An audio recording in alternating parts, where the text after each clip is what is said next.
حضرت عبد المطلب نبی کریم صلی اللہ علیہ وسلم کے دادا تھے۔ آپ 480 عیسوی میں مدینہ منورہ میں پیدا ہوئے۔ ان کا اصل نام شیبہ تھا، جبکہ انہیں عبد المطلب کے نام سے جانا جاتا ہے۔ ان کے والد ہاشم ان کی پیدائش سے کچھ ماہ قبل ہی وفات پا گئے تھے اور انہیں ان کے چچا حضرت مطلب نے پالا تھا۔ اسی نسبت سے انہیں عبد المطلب کہا جاتا ہے۔ حضرت عبد المطلب دین ابراہیمی کے ماننے والے تھے اور ایسی کوئی ایک بھی روایت نہیں ملتی کہ انہوں نے زندگی میں کبھی بتوں کی پوجا کی ہو۔ حضرت عبد المطلب کی ولادت کا وقت قریب آیا تو ان کے والد حضرت ہاشم بن عبد مناف نے ان کی والدہ ماجدہ سلمہ بنت عمرو کو اس کے میکے مدینہ میں چھوڑا اور خود تجارت کی غرض سے ملک کے شام روانہ ہو گئے۔ اسی سفر کے دوران وہ غزہ میں فوت ہو گئے۔ حضرت عبد المطلب کی ولادت مدینہ منورہ میں ننھیال کے ہاں ہوئی۔ آپ 8 برس کی عمر تک مدینہ منورہ ہی میں رہے۔ ایک مرتبہ بنو الحارث بن عبد منات کا ایک شخص مدینہ آیا۔ یہاں اسے چند لڑکے تیر اندازی کرتے نظر آئے۔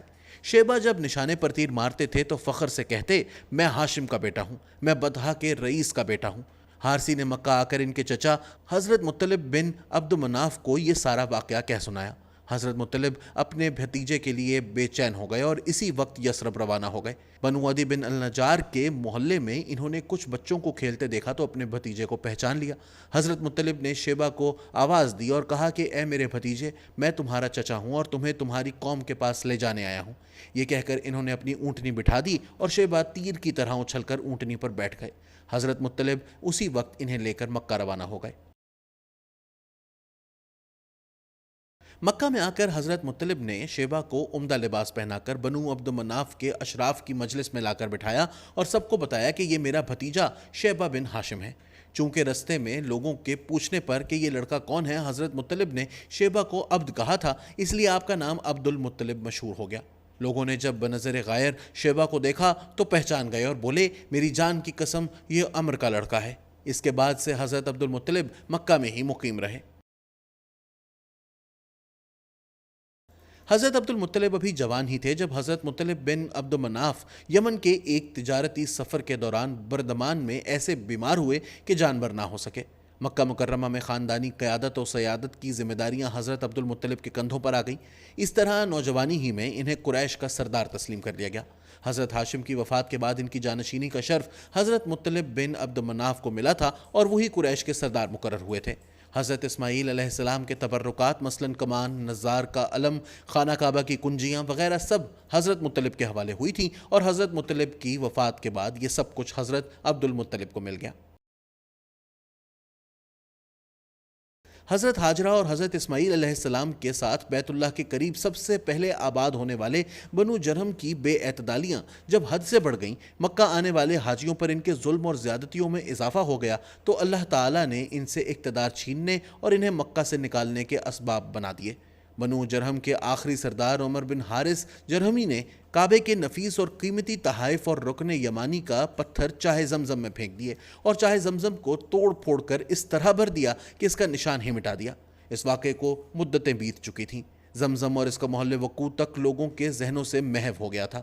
اسی دوران حضرت عبد المطلب کو خواب میں حکم دیا گیا کہ کھودو، اور ساتھ ہی انہیں اس جگہ کی نشانیاں بھی بتائی گئیں۔ مسلسل 4 راتوں تک یہ خواب دیکھنے کے بعد انہوں نے اس جگہ کو کھودنے کا فیصلہ کیا۔ اس جگہ پر مکہ کے لوگ جانور ذبح کرتے تھے۔ جب انہیں حضرت عبد المطلب کے منصوبے کا علم ہوا تو انہوں نے اس کی مخالفت کی۔